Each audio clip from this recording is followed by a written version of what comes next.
I would like to remind everyone that this show is brought to you by the Dolphin Wars.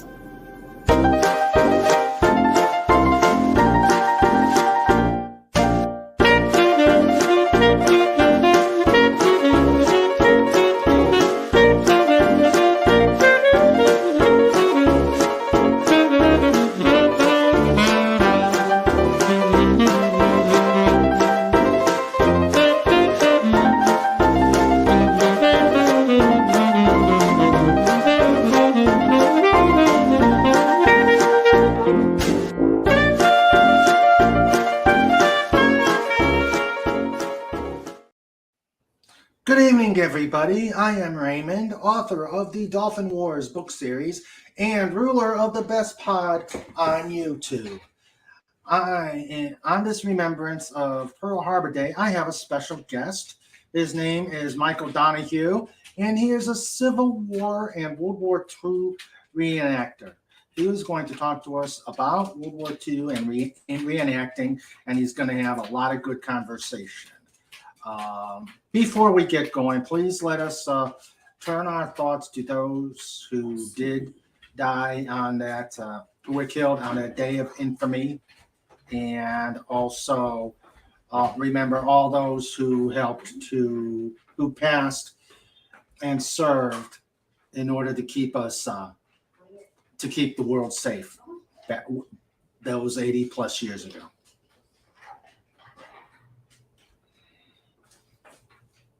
Okay. Before we get going, as always, if you like what we are doing here at the pod, if you love these interviews, if you love Just Cuz and Surfside Chat, please like and subscribe. And if you know anyone I should interview, please send me their names so I can reach out to them. Let me introduce the chat. Please stand by real quick. Sorry about this.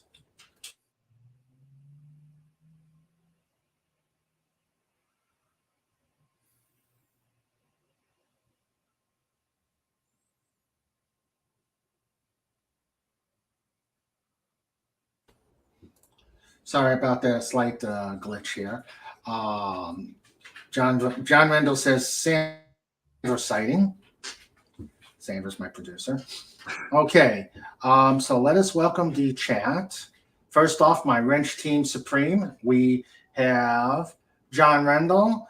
We've got Snortopupus Cuber, and we got the amazing Pudgy Hedgehog here. We have my amazing producer, my other half, Sandra, the one who keeps me honest and keeps me from getting too much in trouble here. And right now in the chat, we have the old man. How are you, old man? Welcome to the chat here. I'm glad to see you. So, let's all give a big King Dolphin TV welcome to Michael Donahue. Thank you for coming, sir. Thank you for having me. Specialty. How this works? Let's see. John Rendell says, "Hail, brother Michael. My installation is WM is at St. John's next Tuesday. If you can come, I will try." How we do this, as everybody knows here, but do they follow it? Probably not. Is we'll go through our questions. We've talked about this before. You could show us some of your stuff. And then I open it up to the chat for questions. This is gonna. I like the chat to hold off on the questions because StreamYards will make things disappear. I know you guys don't follow it, but please, I don't want to miss a question because Storm says we always follow the rules. Yes, yeah. That way That way we can include your questions and that we don't miss anything. So, having said all that, let us begin. So, you tell us a little bit about yourself outside of reenacting. Where'd you go to school? Where do you work? Before we get into the reenacting. reenacting? So I currently work for Norfolk Southern. I do welding for their maintenance of way. I live in Allentown. I'm originally from Scranton. Moved down here about 4.5 years ago, I believe. Very active in Masonic youth groups. And other than that, my life really consists of reading, playing with my cat, and reenacting. Okay, so yes, Pudgy, limericks are allowed. Okay, just don't forget the most important question. I know you've got that. You're champing at the bit. I'll ask that. Okay, so what got you interested in reenacting? So I always had a love for history. For as long as I can remember. I was actually telling my brother a couple weeks ago. I remember we were going on vacation. I was probably 5 or 6 years old, and we had one of those backseat VCR players for the car. And I think for the whole ride from PA to Florida, I made them watch Saving Private Ryan. Ooh. So between that and the movie Gettysburg, it just kind of naturally sparked a love of history into me. And then when I was probably about 16 years old, one of my advisors for DMLA, which is a Masonic youth group, he did Civil War reenacting. And, I kind of kicked the can down the road a couple years until I was about 19, 20 and could start affording stuff. And he hooked me up with somebody that started a unit locally to Scranton, got me into Civil War, and everything's kind of connected. So a lot of guys will do different time periods. So by doing Civil War, I met someone that did World War II, and he got me involved that way. Okay. All right. Yeah, I never could, for some reason, I watched that first 5 minutes of the movie. I couldn't watch anymore. It's just that graphic violence just turned me off. And I'm a war movie. I love war movies, but it's just the way they did that. It's just they did it very good. It is very rough to watch. Yeah. But I watched Band of Brothers. That's awesome. A good one. And I've watched The Pacific, and I still enjoy Band of Brother more. Oh, see, okay. I think Pacific's my favorite. I've actually read all the books by them. Oh, okay. So your interest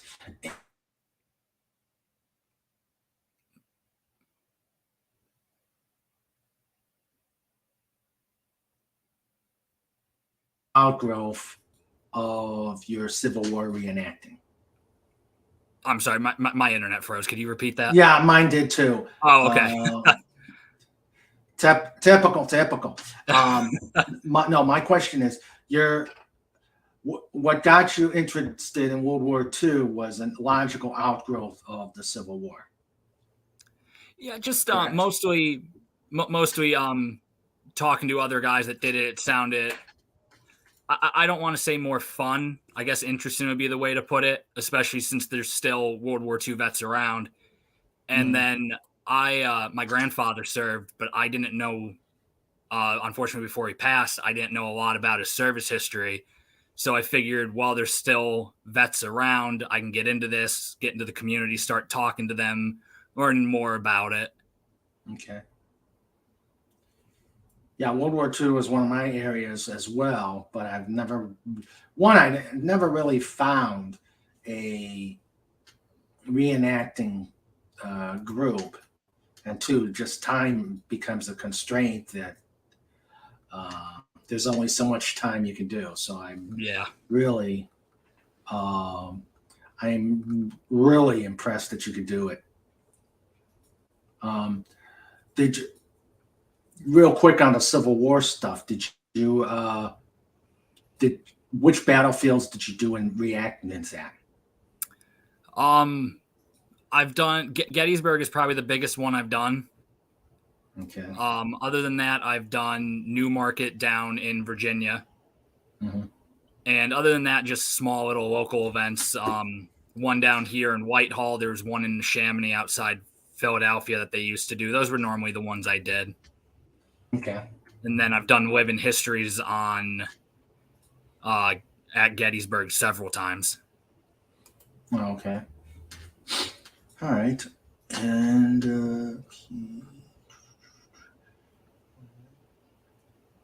now, so we've talked about this, but I'm going to ask the question. Are you a historian or is it your hobby? And which area do you kind of specialize in? Which area is your area of interest? It's more my hobby now. When I was younger and when I went to college briefly, I was studying to be a history teacher. But now it's, after dropping out and everything, now it's more my hobby. I do it for fun. And military history is really more what I prefer than anything. Yeah. Civil War, World War II, obviously, and then a little bit of Korea, Vietnam, and World War I, but I don't know a whole lot about them. Okay. John Rendell says, sorry to interrupt, he's got to head out shortly. He's going to listen on the trip and catch the replay later. All the best to all out here. Thank you, John. You take care. So, let's see. Okay. So it's amazing. We two of us have both our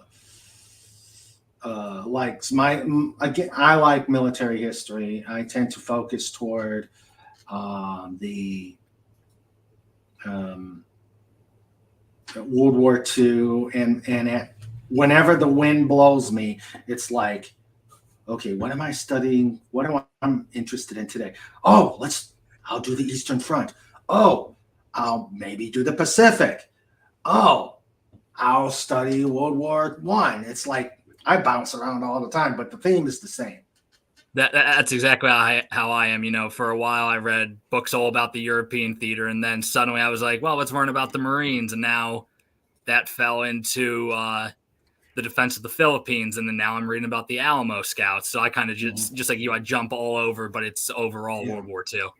Yeah, I just got done with American Caesar, the biography of Douglas MacArthur. If you haven't read it yet, you should. I don't think I have read it. It might be. I think it's on my list, but I'm pretty sure I have not read it. Yeah, this is about my second or third reading of it, and it's just, you always get new insights about him. That he's definitely a flawed character. Yeah, that's why I always like. Nowadays people look back and they talk about how great of a general he was, which, to each their own. But then I've read a lot of books about the Marines, and a lot of the ones I read are autobiographies, and they have very unpleasant things to say about him. Yeah.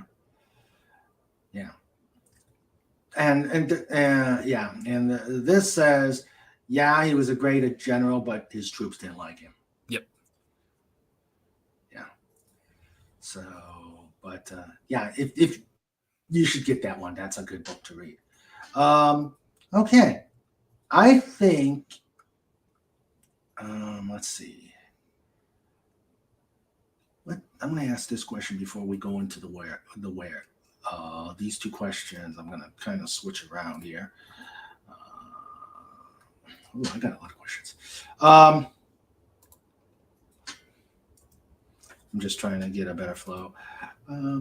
Okay, so what, in general, can you tell us what an reenactment is about? Yeah. So it all entirely depends on what type of event you're going to. So the big one in Pennsylvania everyone's familiar with is the Red and Air Show. Mm-hmm. So that would be considered a living history. There's there's small battles there, but for the most part, it's more, as I like to say, it's a come and see. The units will portray a certain time period. Like this year, we portrayed the Louisiana maneuvers, which were pre-war. Mm-hmm. There's other units that'll do the fall of Rome, preparation for D-Day, stuff in the Pacific. And then you get into, after living histories, you get into what I like to call mainstream reenactments. That's where you'll see spectrum of everything. You'll see guys showing up in all original stuff, all original equipment, weapons, and guys showing up with the Spirit Halloween costume. That's going to be your big events. If you've ever heard of it, out in Conneaut, Ohio, they do a D-Day reenactment. That's generally one that's considered mainstream. Yeah. And then after that, you get into they're called immersion or hardcore, which it's a strict guideline. It's a certain time period. You have to have whatever's on that list to go. So, for example, I did one back in 2020, and we did the Hurtgen Forest, which was a built. I'm sorry, it was a battle prior to the Bulge. It was really a pointless battle. Yeah, so we portrayed the 28th Infantry Division, and everything that we had was documented from books, from historians, from survivors of the battle. Mm-hmm. And when you show up, you have to have that. You can't have someone showing up in 101st Airborne uniform. You have to wear whatever the 28th Infantry wore during those 2 weeks. Mm-hmm. Yeah. Yeah, the Hurtgen was a pretty brutal battle.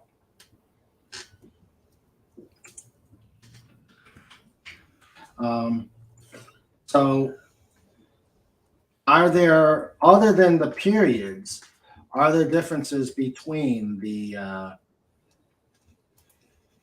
what other than the history, what other differences are there between reenacting Civil War and World War II? So obviously it comes down to the uniforms, the weapons, all of that. In my mind, a bigger part is teaching the history. Everyone's got their own version to look at, flawed or not.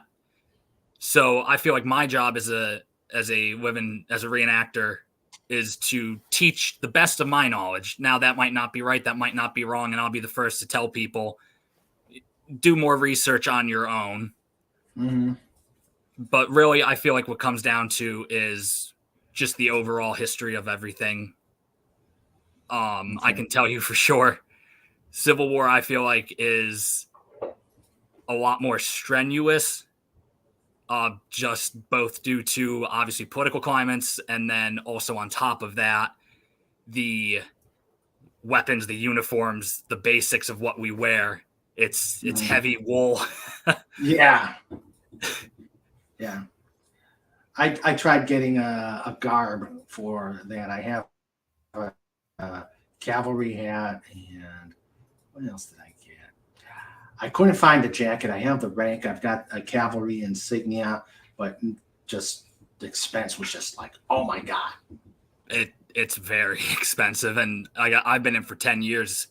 It was expensive 10 years ago to get in. I can't imagine the initial cost now to get in. Oh, okay. So now we're going to focus pretty much on World War II, since this is a Pearl Harbor Day. What types of memorabilia or equipment that you have, and where do you get the garb and equipment? So I'll start with the easy one first. To acquire the uniforms and all the equipment. So all of my uniforms themselves, with the exception of, for example, this hat, and my helmets, they're all reproductions. Most of them I got from a company out of Columbia, Kentucky called At the Front. Other stuff I've got from companies called World War II Impressions, What Price Glory, QMI. But the great thing is, I don't want to say great because it's also kind of sad, is a lot of the stuff you get at antique stores and estate sales and yard sales, because unfortunately the veterans are dying off, their children are dying off, depending on how old they were, and the grandchildren really don't care anymore. So I have a nice mix of original and reproduction stuff, luckily. Okay. And there's always the Army Navy surplus stores, if those even exist anymore. Yeah, it's sometimes you can get lucky there. Normally they have a lot of Korean or Vietnam War stuff anymore. Okay. Yeah. So you can get them at this particular place, or you can get or you can get them at estate sales. Just Yep. got to search for them. Yep, that's exactly what it is. The hat I just showed, for example, to my knowledge, nobody's making reproductions of them. So Okay. they're ones you have to hunt for. And I got lucky enough; it's actually named to the name is still in the hat. Ooh. Okay. All right. Um, Now, when you deploy, I'm going to call it deploy because that's the language I know. What do you bivouac or you go into a hotel? I personally, for the most part, except for maybe once or twice, I've stayed out in the field in a tent or even just under the stars. It Okay. comes down to personal preference and, like I had mentioned earlier, the type of event you're at. Mm-hmm. So, for a hardcore immersion event, you're going to be living in a foxhole, except in Okay. cases of extreme circumstances like that one I was telling you about when we did Hurtgen. You had the choice to stay in a foxhole, or because of how much the temperatures dropped, we had a small tent set up with a propane heater. Okay. Like the pup tents that they had in the war.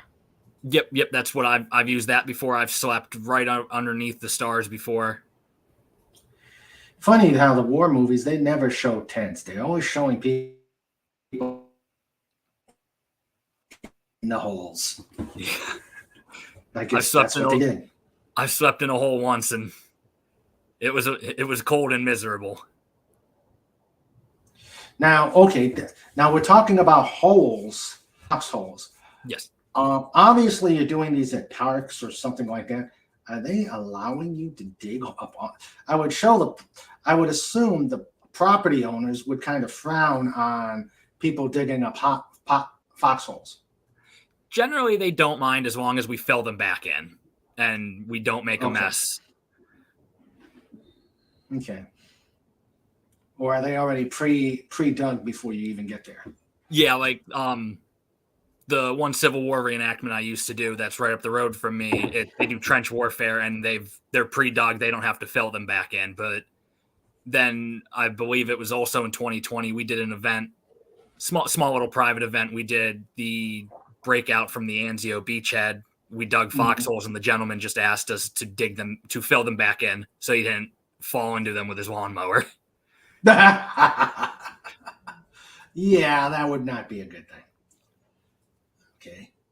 All right. So, I think those are all the questions I got. Oh yeah, let me put your what? Not that one. Okay. Let me put your link back out there. All right. So that everybody can see it. And then we'll start you showing off stuff, and at the same time we'll start answering questions from the chat. So chat, this is your time. Let me start going back to where we've gotten some of the statements. So, but you can start asking questions. There's the Facebook link. So let us have at it. Let's see. All right. Show us some of your stuff. What do you? Okay, I take it what you're wearing is the typical uniform of a grunt or of a GI during what period? So this would be pre-war and early war and part of the Pacific Theater. It's a khaki shirt, khaki pants. This would be seen on National Guard troops since they weren't, just as now they were state sponsored, but back then they didn't get as much of the good stuff as the active army did. So they were equipped with the khaki pants, khaki uniforms, these simple type of leather shoes, and a pair of leggings, which I had, but I seem to have misplaced. Okay. and even their weapons. The standard infantrymen would be issued an M1 Garand, Wow. whereas Nice. the National Guard troops, for the most part, before they were federalized, had 1903 Springfields left over from World War One. Oh, I take it you don't have one of those. I do not. It's on my list to acquire soon. I really want one because not only did the National Guard have them at the start of the war, the Marines actually deployed to Guadalcanal with them. Yeah. And had them on fought back the Japanese during the initial wave at Wake Island, and then the Army and Marines also had them during the defense of the Philippines in the opening days of the war. Yeah. Now that M1 Garand, I have one myself. Is that one from the CMP and is a fireable one? Yeah, it is fireable. I bought it off a buddy. I believe it's a CMP pieced together from an original rifle. I know, for example, the receiver is dated January or February 1945. Okay. For those that don't know, the CMP is where you can get surplus weapons, surplus firearms, such as the M1 Garand. So that's why I was asking, because like I said, I got one. I actually bought mine on an auction, but that person bought it from the CMP. So yeah, now, they're tough to get through the CMP. Yeah, especially since they've. I think the restriction is still out there. The import restriction. I knew that they were running low, and I knew at one point another batch had been found somewhere, but I don't think they had gotten them yet. Yeah, I think from what I understand, the last batch they had was from Korea, but then the Obama administration placed the import ban, so no one's getting them. Yeah. So now, on a case like that, since you are carrying live weapons to these reenactments, what do you are they public relations nightmares, or do you have restrictions to defray any potential public relations nightmare? So to my knowledge, there's never really been a PR nightmare. Normally, so I do have an example. This is the 8-round end block for an M1 Garand, and as you can see, it's blanks. There's no actual bullet on it. And then mine, the end of it would screw off, and I'd put on a blank adapter. Some guys have them built in. Other than that, for the most part, to my knowledge, it's almost like an honor system. Some events will check all your ammo, check your rifle to make sure you're not some crazy trying to sneak in. Okay. All right. When I was a kid, I remember having they actually had very realistic World War II guns, but that was a long time ago. Okay, so let's see. Snowda Poopa says, this is a coincidence since I'm currently watching an old mini series called North and South. The women are lovely and the history is bad. I think I remember that. Shockingly, I've never seen. I've obviously heard of it. I've just never seen it. Oh, okay. Let's go. Snowda Poopa says, I toured with the idea of doing World War I reenactment, but there isn't a group near me, and it was out of the budget. That would be tough to do a World War I, because you'd have to really do the trench and out in Newville. I can't remember if it's north or south of Carlisle. It's somewhere in that general area. There's actually a big plot of land. I don't know how many acres that they do a World War I reenactment on several times a year, complete with trenches, barbed wire, flares, everything. Wow. I wonder if they use the Army Historical Museum, because I drive by Carlisle and I see the trenches, but I also see a Huey helicopter right there. It's not there, but I do know every year the museum does have an event. They call it Timeline, and it's soldiers from every period of American history. So I know they do stuff with that there for sure. Okay. And Phantom Outsider is asking Snort, is there a polar bear division in World War One? Nah, I don't think so. Oh wait, Snortopupus says, oddly enough, there was American Expeditionary Force, North Russia. They got involved as part of the Allied intervention in the Russian Civil War. True, very. That's True interesting. statement. I never knew that. Yes, very true. Oh yeah, there were Americans there were Russians, British, Japanese, all involved in the Russian Civil War. That's interesting. I honestly never knew that. Okay. For whatever good it did. Let's see. Phantom Outsider says in World War II, the Pacific Theater, as the U.S. advanced, fleeing Japanese troops were decimated by Pacific crocodiles. Yeah, the Japanese had it tough. Once we got our act together. Yeah, once we cleaned it up. I was just reading a book. For the life of me, I can't remember which one or what battle, but it said that at night, as the Japanese were retreating, the Marines could hear them screaming as they were going through the swamps. Mm. Yummy. Let's see.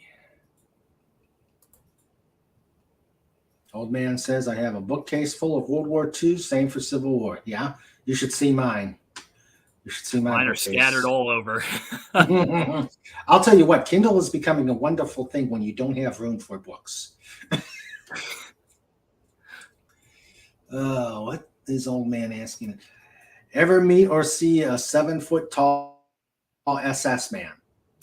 No, I don't believe so. I have met several of the guys that reenact SS, but a 7-foot tall one does not ring a bell.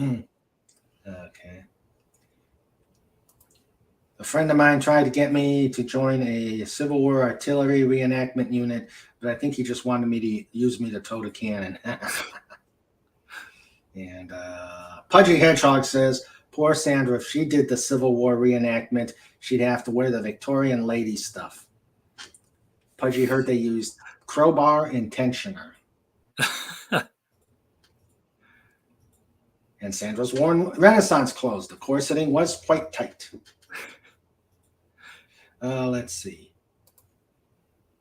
Phantom Outsider is saying, so you cannot bring a Chinook helicopter to a Civil War battle? No. And I'm guessing preemptive drone strikes are also no. We always like to joke around and say if they had it, they would have used it. So. And once again, there's the site. Okay. And here's the question that we were waiting for from Pudgy Hedgehog. Question: what is your favorite modern day cookie? And then, what is your favorite period specific baked treat? Ooh. Modern day, I definitely have to go with chocolate chip. Chocolate chip.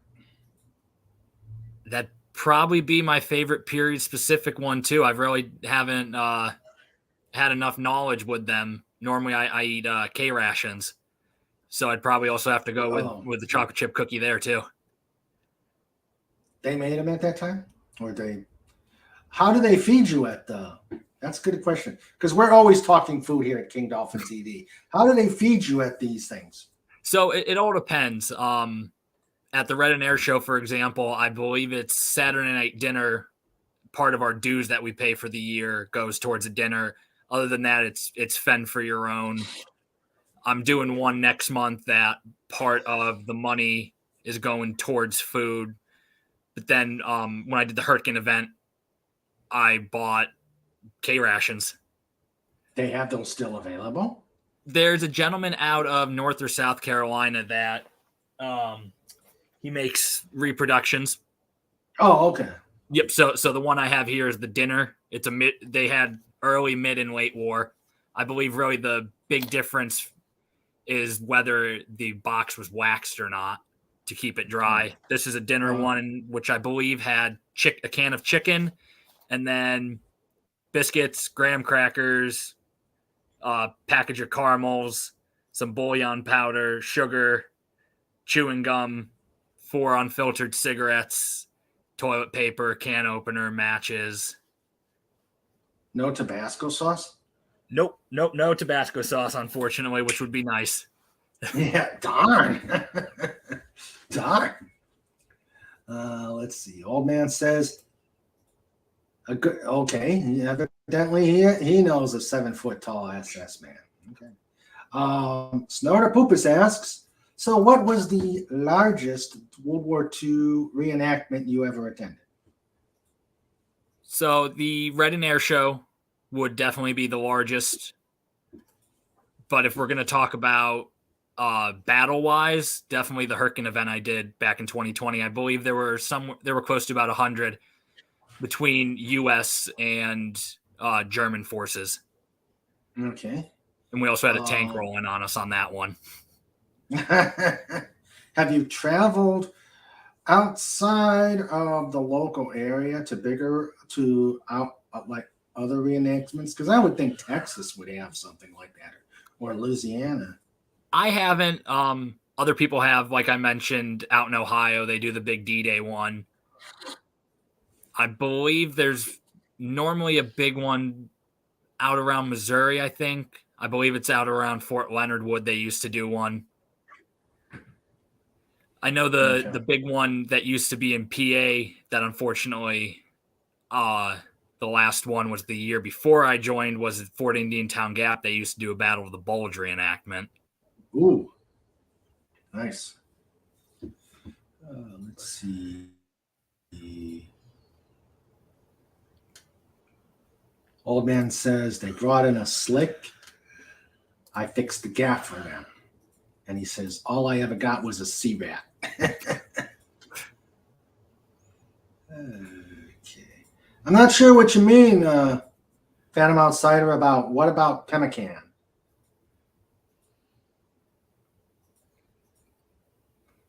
Yeah, I'm not sure what that means either. Okay. Okay. Now, could you stand up and show us more of the khaki shirt there? Yeah, certainly. So it's simply khaki shirt. Oh my God, that is. And then just khaki pants. I don't have my belt. It's on my other pair of pants, but it'd be actually, it's right here. It would just be this simple little web belt. Mm-hmm. And while I have these out, I'll show. This would be if you were active duty or not stationed in the Pacific, you would just wear, kind of hard to see, these wool pants with a wool shirt. And that would be that, and along with the shoes that I showed earlier, along with the leggings, would be the basics, essentially. After that, depends on what time period you're in as to what type of jacket you would have on top of it. Okay. Do you have the campaign hat? The campaign hat? I bet you those are hard to get. Yes. Oh, you got one. You got one. Yep. Oh, no, I'm talking about the Smoky Bear. Oh, I'm sorry. And, as I held it up, I thought that was what you meant. I do not have one. They do make, there's a company out of Oklahoma or Kansas that does make them, though. Okay. But of course they went out of style. They went out of style pretty much after the war started. Then. Yeah, I've only ever seen pictures of them at right before Pearl Harbor and not long after. Okay. I think it turned into a supply issue. Okay. And actually, pemmican is a Native American dried beef, doesn't require refrigeration, but has a high caloric value. I want a piece. Yeah, that sounds pretty Pudgy good. Pudgy says, Pudgy gnome pemmican, it's a survival food, meat and other stuff compressed into a log or rectangle. Sounds like got a lot of salt and pepper on it. Sounds like a Slim Jim. That's what I was thinking, almost like beef jerky or. Yeah, pemmican is a mixture of tallow, dried meat, and sometimes dried berries. Weird jerky. I want a piece of that. I'm oddly curious about that. Yeah, we're gonna have to. basically soak the meat in tallow. The tallow protects the meat from spoiling. Fine. Yeah, let us know where it's at. Yeah, I'm very yes, curious. Old man. I know exactly what you mean. We will not call it. Yep, Yes. I know exactly what he means too. Yeah. Yeah. So, okay, now give us a little history on the patch that you provided for me, and I see is on your uniform. Yes. Was this a active? Was this a actual military unit in the war? Yes. So the 36th Infantry Division, I actually have it written up, so I'm going to pull that up just to make sure I get everything right. Okay. We were a Texas National Guard unit, and we were activated into federal service during the buildup the year prior to the war on November 25th, 1940. And we began training in near Fort Polk. It was called the Louisiana Maneuvers. I'm sorry, I have a hard time saying that for some reason. Yeah, that's where Patton really. That's where Patton really shone. Prior to the I don't. Well, this was in 1940. Patton, I don't believe, was down at the maneuvers when we were there. Okay. General Walker was our division commander. I cannot remember for the life of me, and I even read General Walker's diary. I cannot remember for the life of me who we went up against and who the overall commanding officer was. It might have been Mark Clark, because I know we dealt with him a lot. Okay. But then when after that, we went to Camp Blandon for more training, and that's where we were located on December 7th, with the exception of a battalion of field artillery, which I'll talk about them in a moment. We were scheduled to deploy to North Africa, but at the last minute, we were swapped out for the 1st Infantry Division, sent up to Camp Edwards for more training, and then finally deployed overseas, where we landed in North Africa in April of 43. Okay. By then, obviously, the fighting was over, so we were held back. We were supposed to be the spearhead for Sicily invasion, but Patton wanted experienced troops, so again, we were swapped out for the 1st Infantry.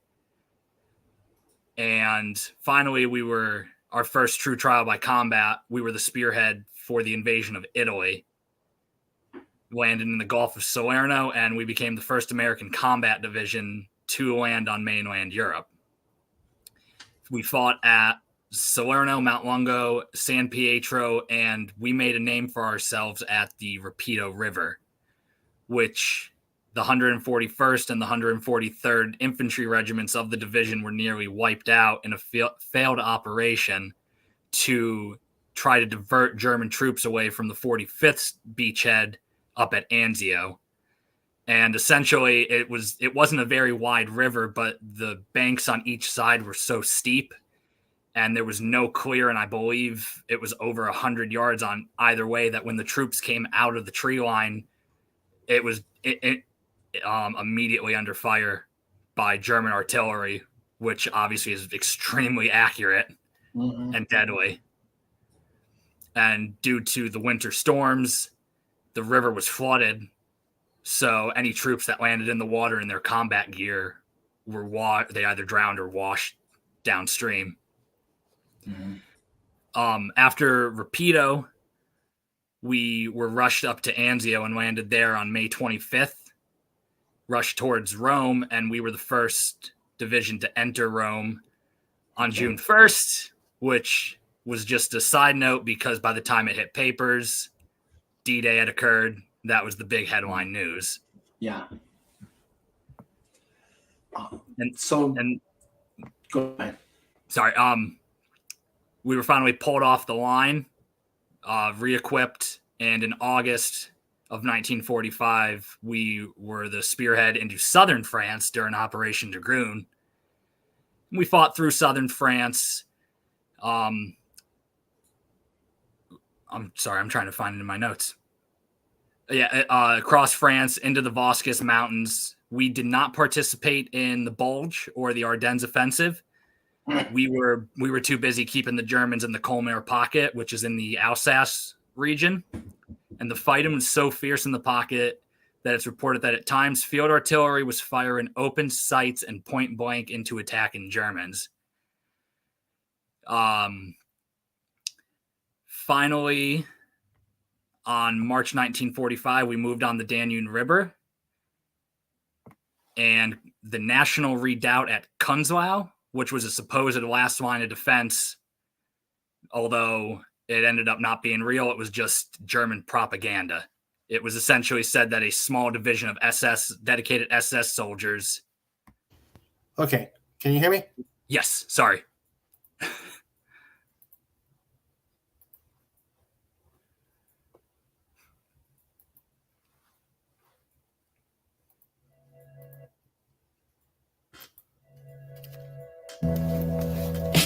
Testing your speed.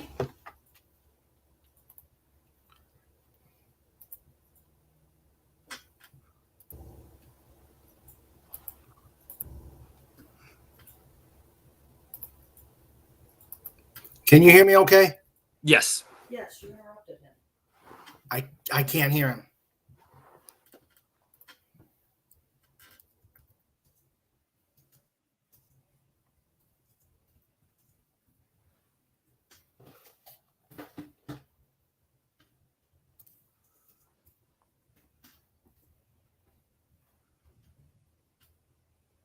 Tell me to continue his story.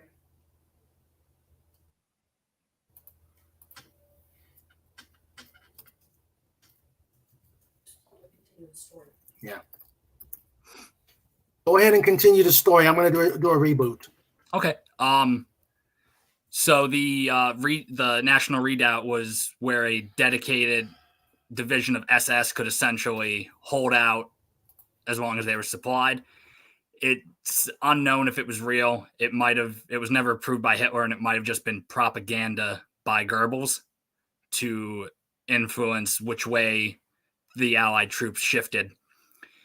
Around this time, the division committed several extraordinary acts, I should say. The first and most significant was discovering and liberating subcamps of Dachau. And for this, the unit has been recognized as a liberating unit by the United States Holocaust Memorial Museum.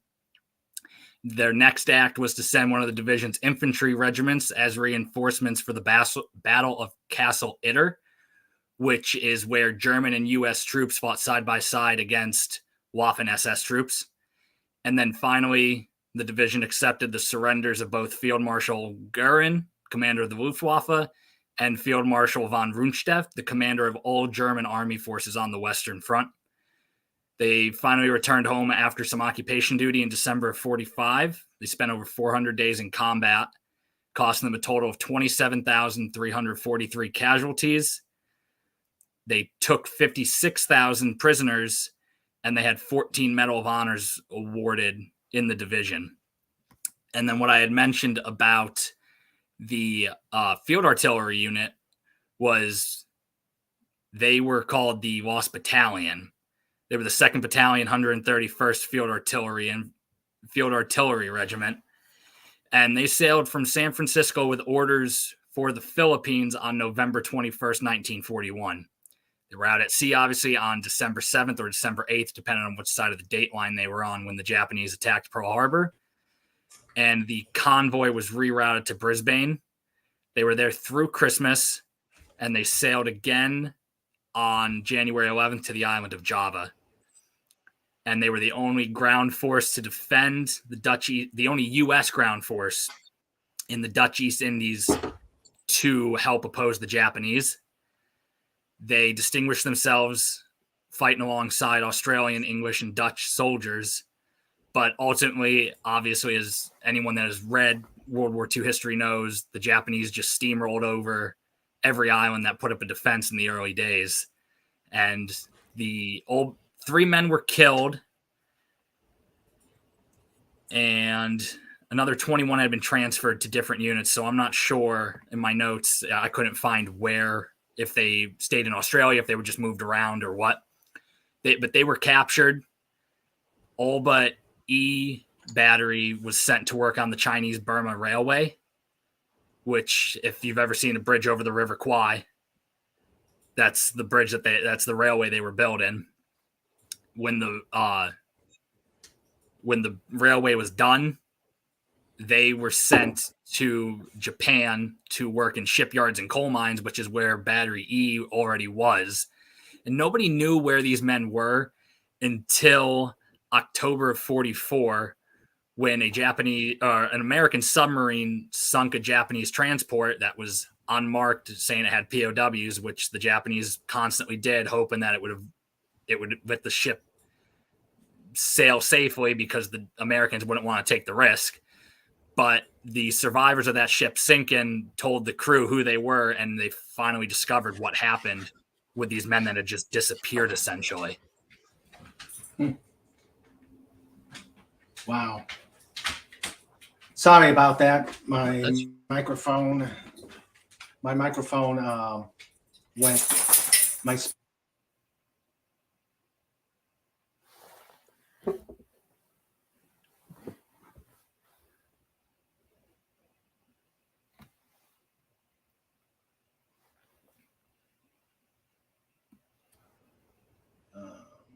So it's nice. It's interesting that you had a correlation between with the stories that we heard previously. What was that? I'm sorry, it broke up there for a minute. Pudgy confirmed that the story that you told about the submarine sinking that ship with the POWs. Yes, we had a guest on called Deef that told us the exact same story. So it's pretty nice coincidence. Yeah, I read about them recently, and I mean, yeah, you read all the stuff that the Japanese had done to POWs, to civilians, but when they called them hell ships, and reading about them, they crammed these guys. It was to the point that if you passed out, you didn't have to worry about hitting the floor because you just fell into the other guys, and they would latch the cargo hold shut. So if they were there was kind of another way to say, if you sink us, your your guys can't get out. Okay. Yeah. War crimes abounded that whole time. Yes. Okay. So what other paraphernalia do you have there that you used for reenactments? So what I'll start with, since I had mentioned it and I forgot to, I'll start with the different types of uniforms. So the first one I have is the dress uniform. This one I have the garrison belt on. They were, I believe it was by 1943, they had stopped issuing the belts. They had fallen out of favor with the soldiers, and I'm sure rationing had parts to do with it. And additionally, the patch I have on it is an original one. Whether it was in combat or not is beyond me, but it is an original World War II dated patch at the very least. Okay. Now they only wore those back in garrison, right? They didn't. Yeah, you wouldn't. They would wear them on leave. They wouldn't bring them up to the line with them. Okay. And then to go with that overseas would be the garrison cap that I had shown earlier. Mm-hmm. Sometimes, for example, the cap that I have for this is khaki. I have the unit crest pinned on it. Sometimes they would do that with those ones also. After that, we'll get right into the combat uniforms. Like I had mentioned earlier, the pants and wool shirt, they were both your dress uniform and your combat uniform. So to help with them, you had leggings to wear at the bottom, which I cannot find for the life of me. I pulled them out. They were original pair. But then after that, you get into the jackets. So I will move this back a little bit so that there's more room. This is an M41. This is your early war uniform. Not very heavy. I prefer them over the other jackets. They're light. They're baggy, so if it is cold, you can layer up. Mm-hmm. After that, you have the next model the Army came out with, which is the M43. This one does give, actually, in my opinion, better protection against the weather. It's buttons up instead of zips only halfway. It's heavier, a little better to wind and rain. And it has more pockets so you can hold more ammo, more food, more cigarettes, whatever you prefer, whatever a GI at the time would prefer. Mm-hmm. And then you kind of get into some weird specialty ones after that I have. Here you have a tanker jacket. Everything's fitted. They are extremely warm. So in the spirit of the U.S. military, people that were not tankers would acquire them. And they're fitted. Mm-hmm. When you zip them up, they're fitted around the waist, so no air gets in. I'm hit or miss with them. I don't like them too much. A lot of guys do, though, because of their warmth. Mm-hmm. And then after that, the last real uniform I have to show, this is called an HBT jacket, herringbone twill. It looks light. When you hold it, it's light, but in the heat, it is awful. Mm-hmm. You'd see these a lot in the Pacific. This is the kind of uniform that the Marines also wore, except theirs on the left breast, they had the eagle, globe, and anchor, and it said USMC. Mm-hmm. Troops landed on D-Day had them, and they did what's called CC2-ing, which is essentially you take wax and you run it all over the whole uniform, and that way, if there's a gas attack, it kind of seals it in. Okay. And then the other big item that would be with your uniform, besides the shoe that I had shown, was the next most common one that I've seen is my favorite. I think they're comfy. It's called a double buckle, obviously, because you have 1-2 buckles. Uh-huh.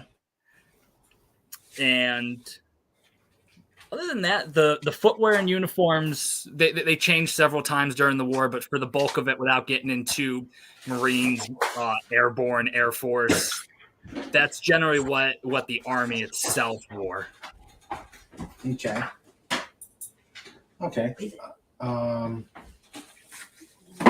So let's see. One of my uncle, Phantom Outsider says, one of my uncles was a merchant marine in the Pacific. He was a cook. Ship went down and they spent 2 days dealing with sharks. Yeah. You see that a lot. That's what got a bunch of guys when the Indianapolis was sunk, no one knew where they were and they floated, and sharks started picking them off on top of dehydration. Okay. Pudgy asks, the one uniform that is airtight, can you toot away without anyone knowing? They've always heard me and called me out, so. Okay.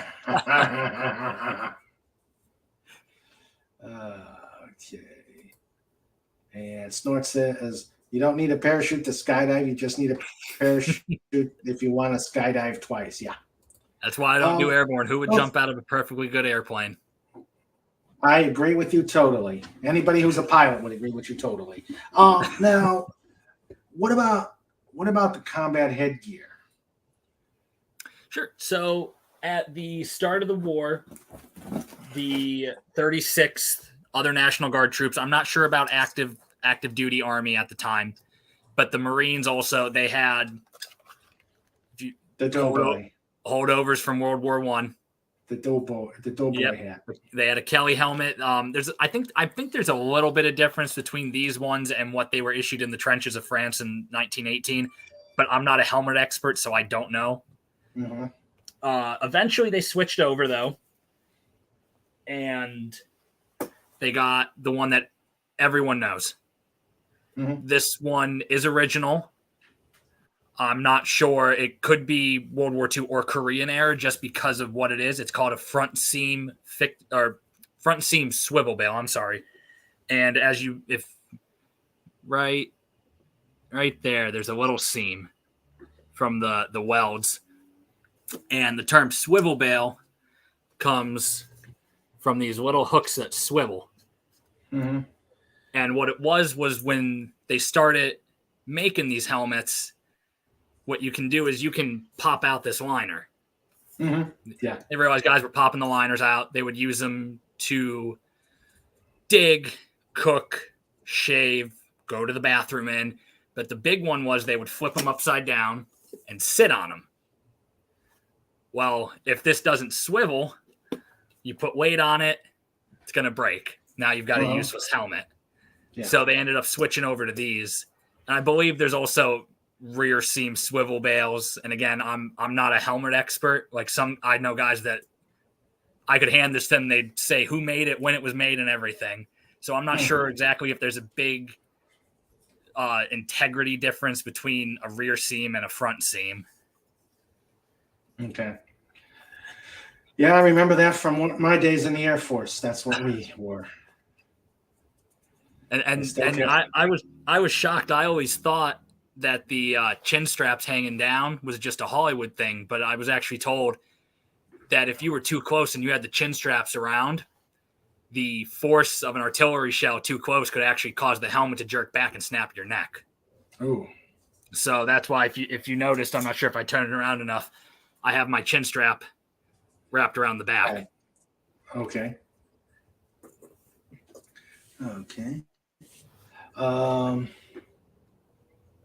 Let's see. The U.S. Airborne uniform was a copy of the German. I've never seen a Fallschirmjäger uniform. I'm not shocked though. Why if it ain't broke, why fix it? Yeah. And old man said, "Hey, I got 55 more a month to jump."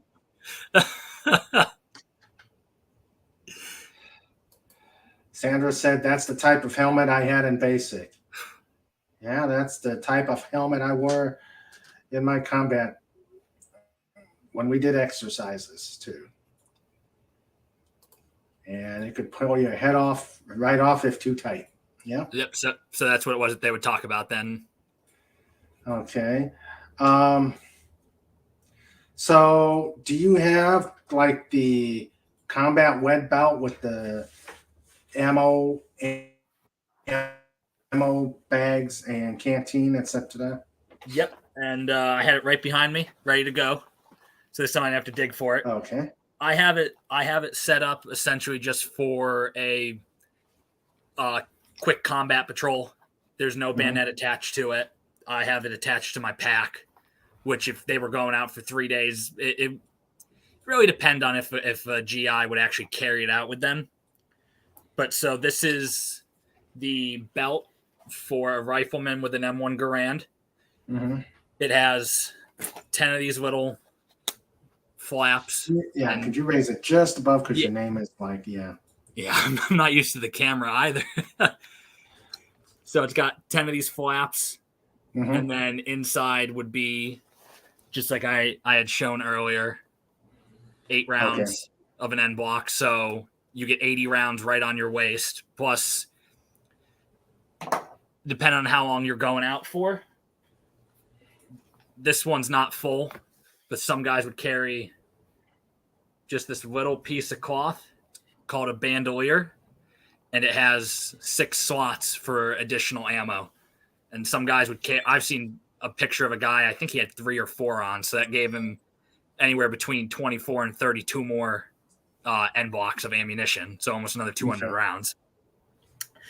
And then the other stuff I have on here, I have my canteen. And inside the canteen, if I can get it out, is your cup. Yep, there it goes. So just a simple, nice coffee cup.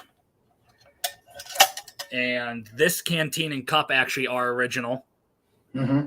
The date on the cup, I believe, is 1945, and I believe the canteen is actually like a 1943 date at one.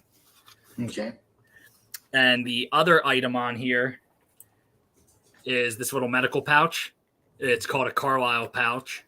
Mm-hmm. And inside of it is just this little metal tin, and it's just got gauze in it. Both of which, the pouch and the tin, are also original. I got off of eBay. Okay.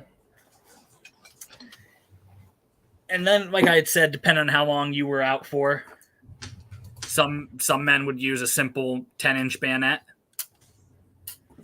and others would use a 16-inch bayonet. Okay.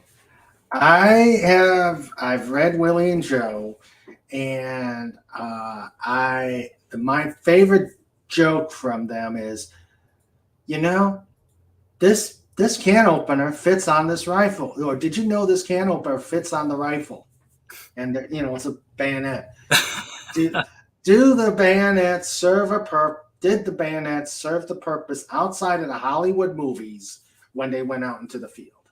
So in the European theater, I've never really read anything. I'm not going to say it didn't happen, obviously, because I wasn't there. But I've personally never read anything in the Pacific. However, obviously, with how brutal it got, I do know it did happen there, that they would use the bayonets. Okay. And at the very least, like you said, the bayonet could be used great for a can opener. I believe I read somewhere that the ground was frozen when they were trying to dig, and they were just picking away at it with their bayonets. Okay. And then what I do is I have that. I'll pick this up and try my best to show.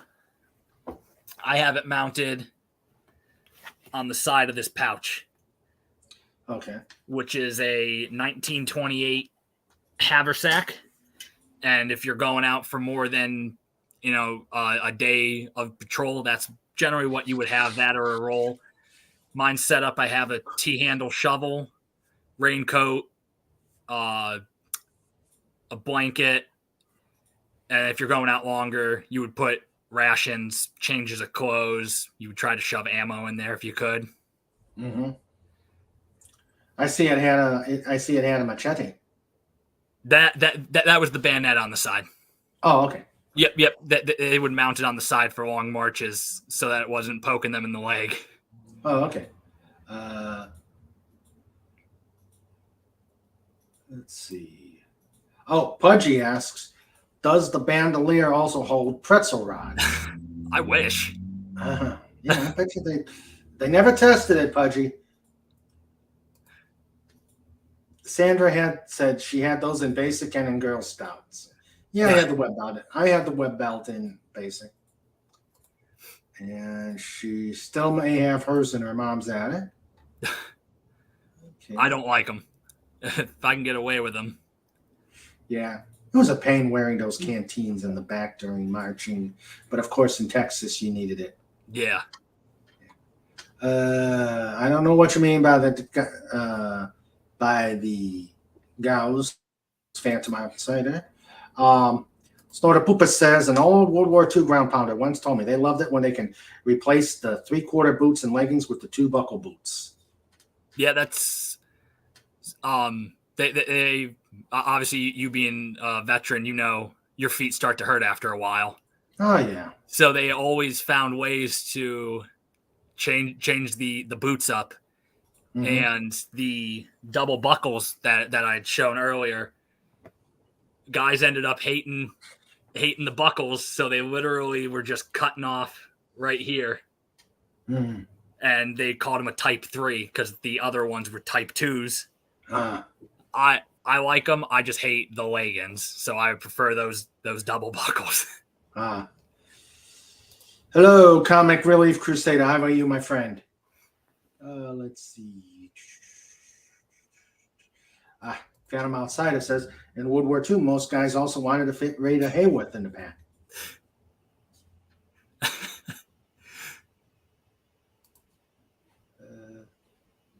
Bayonets served as a weapon when soldiers ran out of ammo and was used as a stabbing weapon in war. Yeah.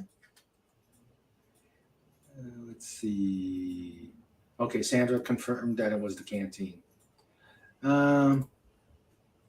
And Snorter Poopa says, apparently the Hedgehog Army has some interesting equipment modifications. Oh, of course. So the soldier had the M1. Okay. Is that the only rifle that you have, or? It's the only one I have with me. I do also have an M1 carbine. Okay. A friend of mine has it right now, though. He needed it for something. Okay. And then Probably would shoot it. And then I also have a everyone's favorite, The 1911. Is that original or? No, this one is a reproduction. Okay. Unfortunately, that looks like a Rock Island. it is. I have a Rock Island. They make some good 1911s. I like it. Yeah. I mean, that actually look like the ones back in the day. Yeah, that's what I liked about it. It wasn't like some of the other ones you see now where they just take whatever pistol it is and just try to make it look like it. Yeah. At least the Rock Island looks like it should be back there in the day. Yep, that's exactly why I liked it so much. Yeah. Okay, and of course the pineapples. Yes, Yeah. I do not have any, unfortunately. I keep trying to find reproductions and no one is making them right now. Not even the ones that the gag ones? No, to have them the correct weight and everything, they're pretty tough to find for some reason. You can find them here and there, but sometimes people know that the supply isn't there, so the price is just gone crazy. I think I saw one at the Red and Air show. Someone wanted like $70 or $80 for it, and I was like, wow. That ain't. Wow. Yeah, it's like unless if you can tell me that Audie Murphy held this, I'm not paying that. So true. Let's see.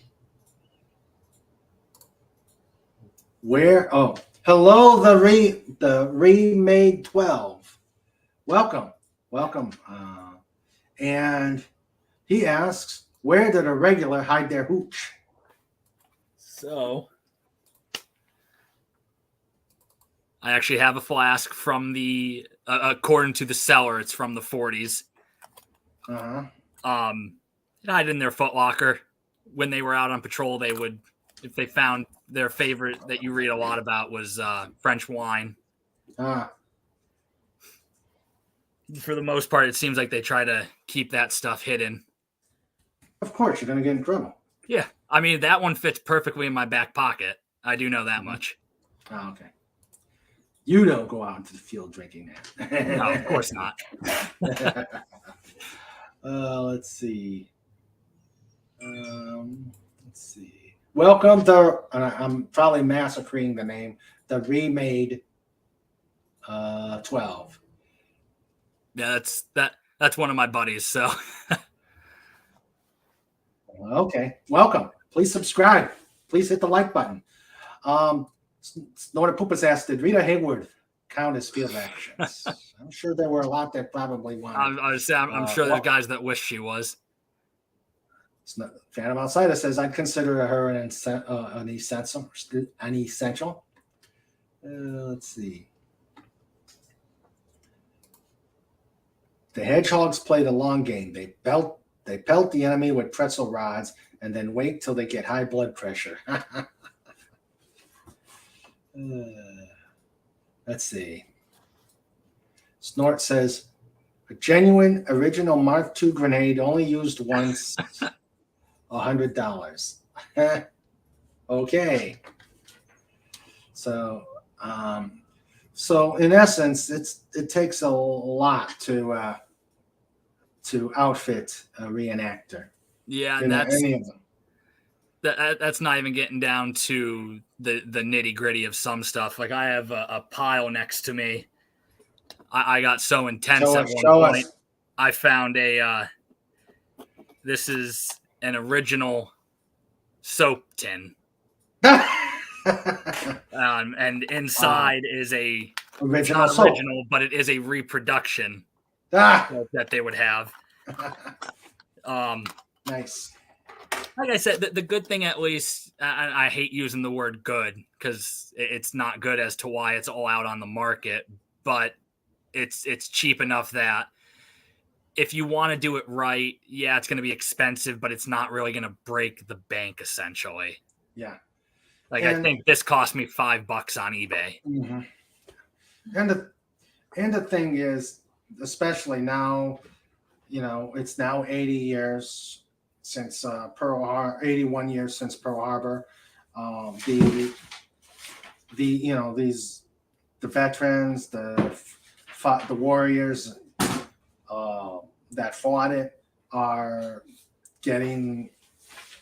passing away or getting very old, and who's going to share the story but the reenactors. Exactly. And that's why I cannot remember for the life of me, and I feel bad, the author's name. There's a guy out of New York.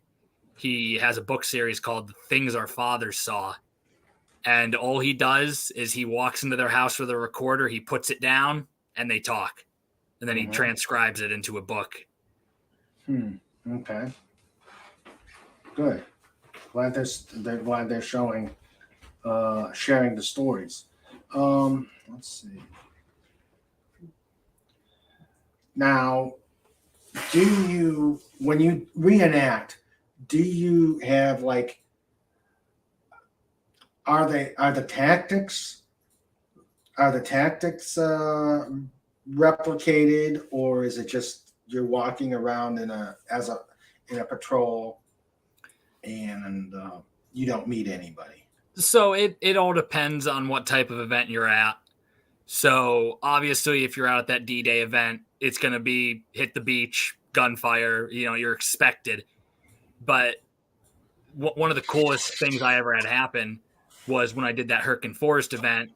The Germans actually lit flares up, sent them up, and came rushing at. We were just sitting in our foxholes. It was 8:30, 9 o'clock at night. We were just trying to stay warm.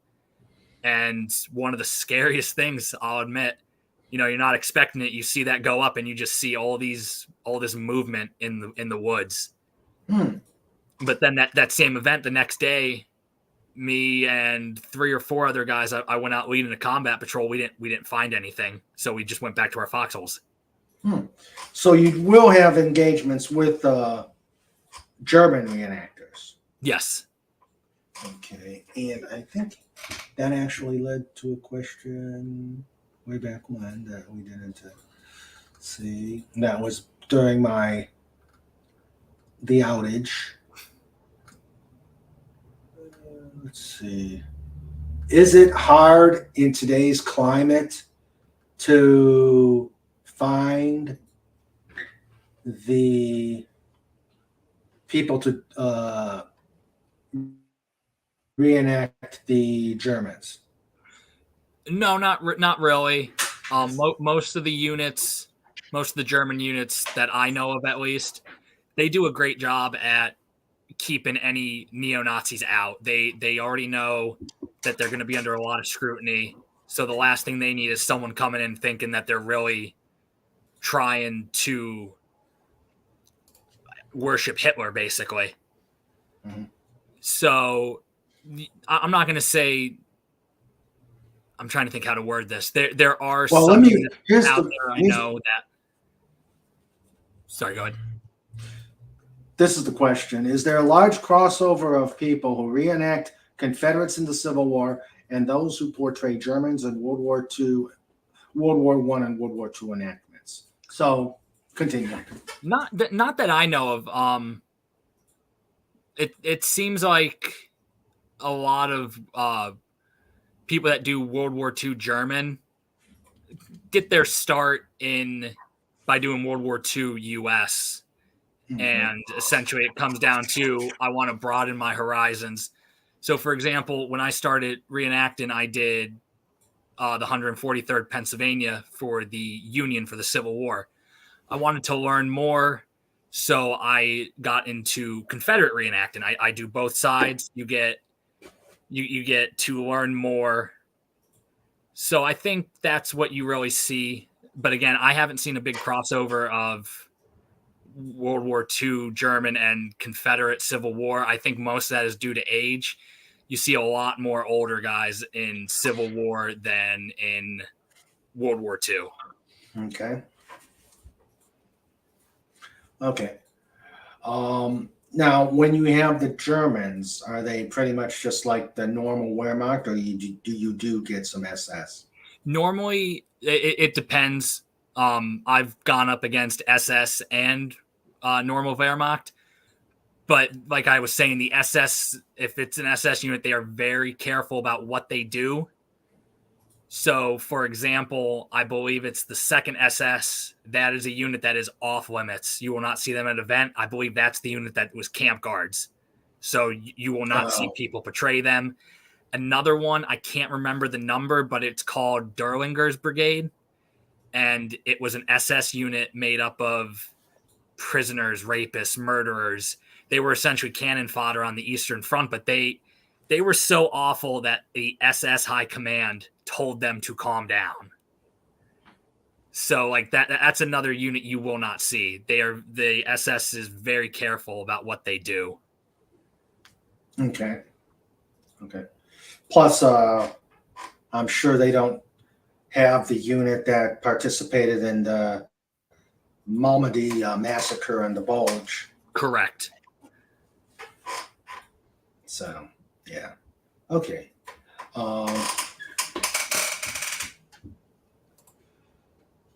Phantom Outsider says, if it's a reenactment, you can't win if your side lost. Like on D-Day reenactment, the Germans can't push the Allies back to the sea, even if they wanted to. Yeah, and that's another reason some people do. Some people do end up switching to do the other side. Another part of the reason I ended up doing Confederate and do that mostly is I would say you can't play cops and robbers without the robbers. So. Mm-hmm. Okay.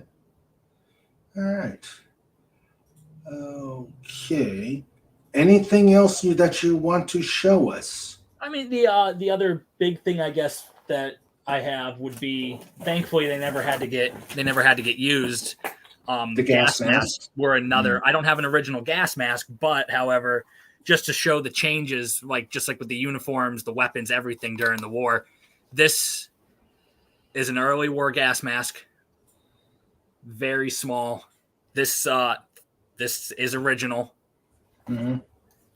And then this is a later war one. Reproduction. It's bigger. I use mine to carry food, cigarettes, ammo. Okay. What I always find interesting is during D-Day, they issued essentially almost like a one-time gas mask bag. You really don't see them after the invasion. And it sat up on the front and it was rubberized to keep it dry. And that way, if there was, there's the very real fear that the Germans would gas the beaches. That way, all you had to do was just pop open and throw it on, as opposed to that, it's hanging down your side. You got to dig it out underneath everything while under fire. Mm-hmm. Whereas that one it was just simple pop, boom. Yeah. Well, I was watching on YouTube.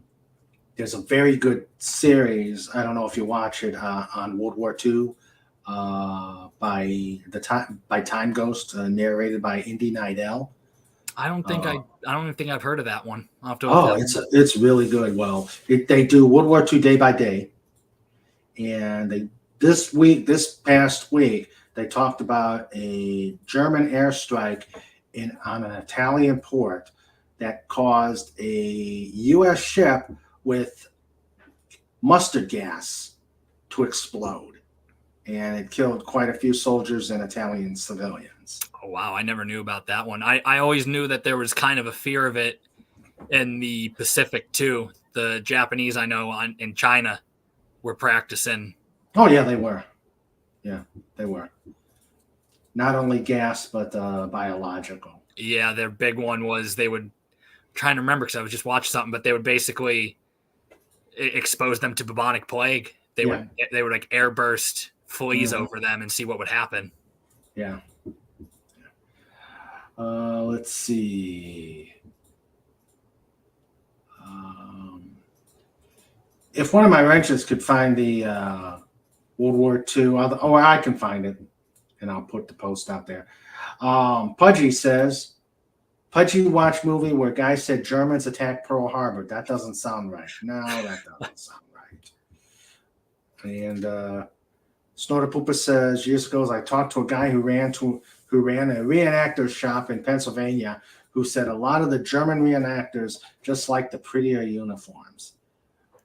I'll be honest, I've always said if I did German, that would probably be the only reason I did it is because I like the uniforms. I've always said that the Germans know how to go to war dressed well. Yeah, but those boots got to be a pain. I would imagine, but they're probably better than leggings at least. Yeah, true. All right. So, okay. Well, if the chat doesn't have any more, I'm going to check for, I know I've got it. So I can post it out there if anybody's interested. Okay. World War II. Yeah, there it is.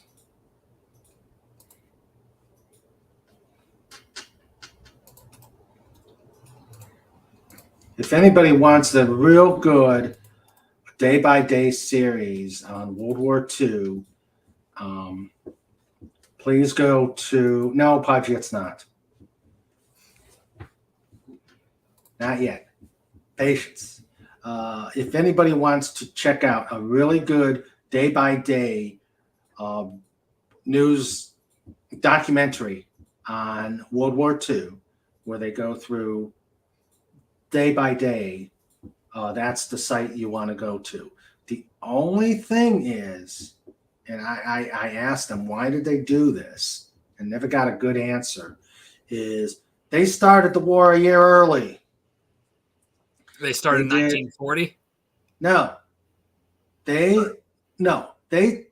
instead of 2019, being, instead of September 2019, they started in September 2018. So right now they're going into, I think they're doing the tail end of 1943. Yeah, so they probably they started a year early. My guess is they got all the funding right, and they figured let's get started. But they've got amazing stuff. They do a day by day. They do a war against humanity. They have questions and answers called Out of the Foxhole. It's a really good series. So if no one has checked it out, please do. I'll have to. Yeah. Like I said, so like they do it the main episodes are every Saturday. And so it would be the week, like this coming week will be December 10th. Yeah, December 10th, 1943. Okay. The week of that. So if you're interested, there's the thing. And again, they've got some other offshoots. They got stuff on the intelligence war. They got War on Humanity. They got On the Home Front. It's an awesome series. I watch it every week. Yeah, that sounds cool, especially how they cover everything. Everyone forgets about the home front and rationing and all the stuff in the factories. Yeah. They also their Pearl Harbor, which is why I'm surprised they didn't do a review on it, but they did an awesome mini series on Pearl Harbor from the entire strike. Get rid of that bot. Holy mackerel. Now I know I've made it. I got a porn bot. My interest will get rid of it. Let's see. I bought a World War I German cavalry officer's uniform and decked it out as an officer seconded to the air service. I'm too old fat now and could never fit into a Fokker. I call it the Dead Baron look. No. I'd like to see a picture of that, Snort. Let's see. Okay, thank you, Snort. I know I made it when I can get not one porn bot, but 3. I smacked it good. Old man says I used to No, a German tank commander who was there on D-Day. Oh man, did he have stories to tell? Ooh. Nice. That would have been that would have been a great one to hear from. Yeah. When I was living in Germany, my landlord, he was in the war, but he never told us where he served. And I'm like, he was probably on the Eastern Front, because I'm sure they didn't really talk about it there. Yeah, if you made it back, you probably didn't talk about it much. Yeah. Okay. Well, this was great. I enjoyed this. We'll have to have you come back and we'll talk about Civil War. Yeah, I had a great time. Yes. And now, yes, Pudgy.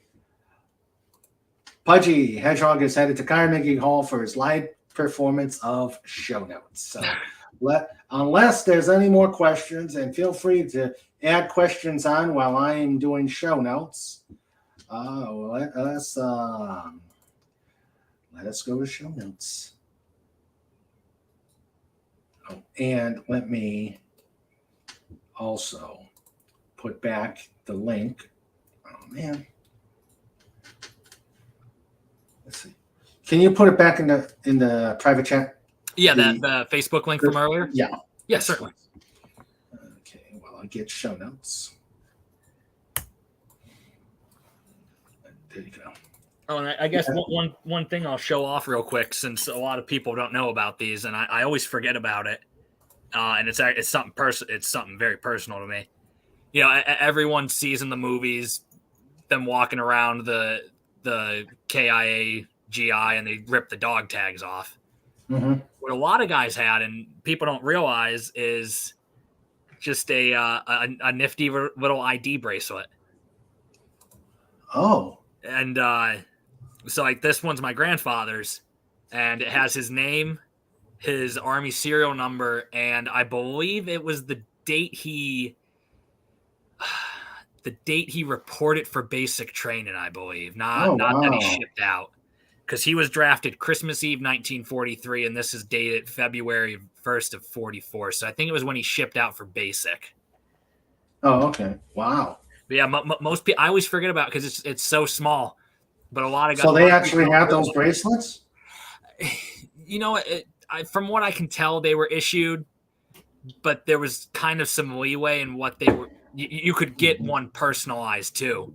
Mm-hmm. So I believe he told me he had one, but his father gave him this one. Mm-hmm. And it's just made of silver. Okay. But then I've seen ones made of gold. Wow. Okay, so there again is those Facebook sites to the 36th Division reenactors, so you can check them out. And as Sandra said, be sure to go to Pop Culture Breakdown with Doomcock after the show, and there's a link to that. All right, and now I've delayed it long enough. This is where all the King Dolphin TV YouTube money. What YouTube money? What YouTube money? Show me where I'm getting this money from, Phantom Outsider. Let's see. Asking you shall receive. Check my Twitter. Okay, let's see. What is the Twitter for Snorta Poopus? Okay.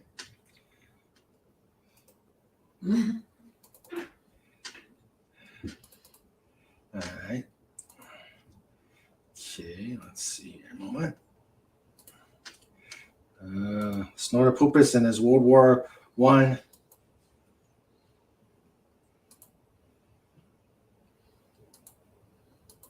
His World War I reenacting outfit. Boy, you look dapper, Snort. Oh, man, you certainly look dapper.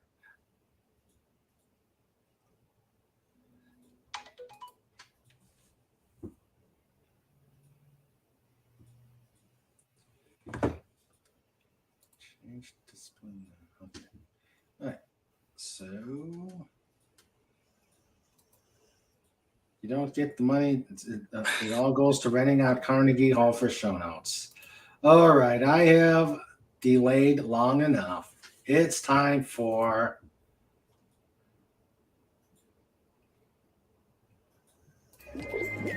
It's time for show notes. It's time for show notes. It's time for show notes. With Mr. Raymond and Sandra too. It's time for show notes. Done. All right, show notes. Okay.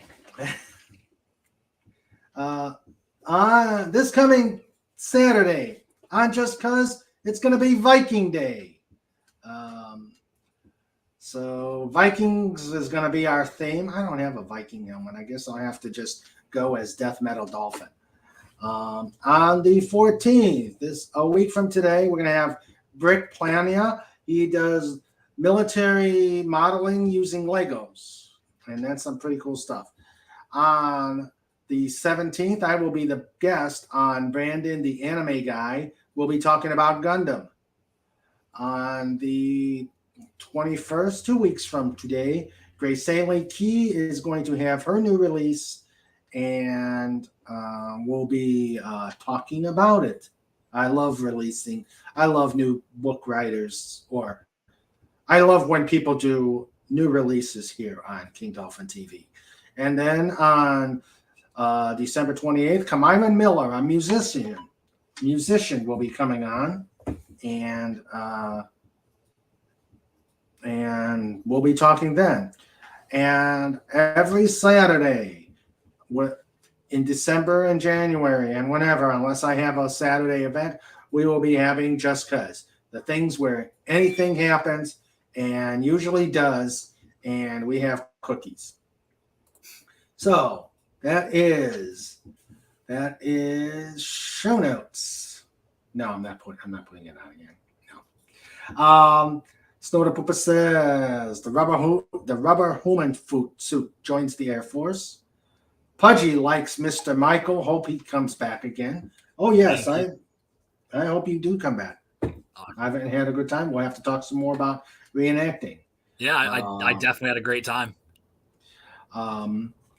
I have all my father's bringbacks. The Baron, that the dagger he brought back. Ooh, nice. All right, so I'd like to thank everybody for coming, and this was pretty interesting stuff. I love your paraphernalia. Thank you. It's amazing how bland the Army's gear was. Yeah, just green. Yeah, green. Yeah, green. Or olive drab, I should say. Olive drab, yes. Emphasis on the drab. Yep. Snort loved the show. Thank He said it was fascinating. Thank you, Snort. All right, so let us go and thank everybody who was here. We're going to do something different. We're going to go into the chatters first, and then the wrench team. We had Old Man. Thank you for your insights. Thank you for coming. Hope you had a good time. We had Phantom Outsider. You really had some good takes out here. Lord Thoth. Thank you very much for coming. And the Remade 12. Thank you for appearing here. And hope you like the show, and hope you'll come back.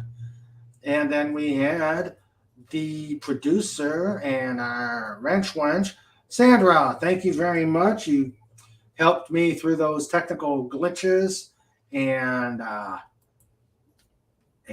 helped us get through the show okay.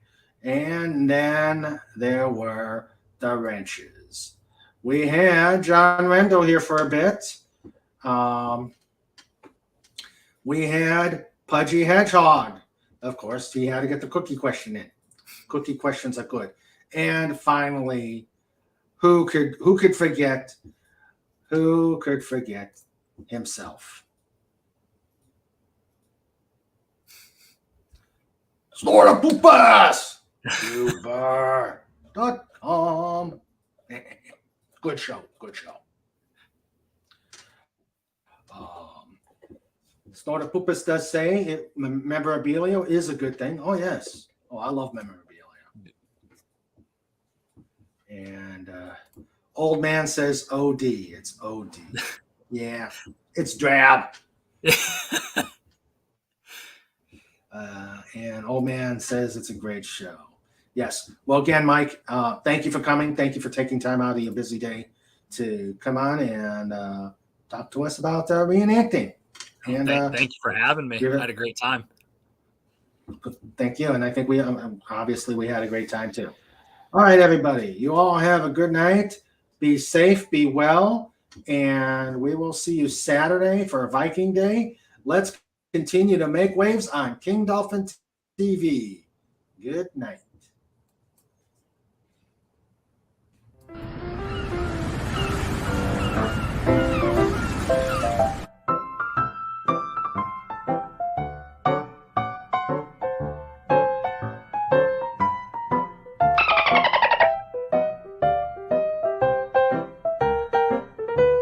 This segment is brought to you by the DolphinWars.com.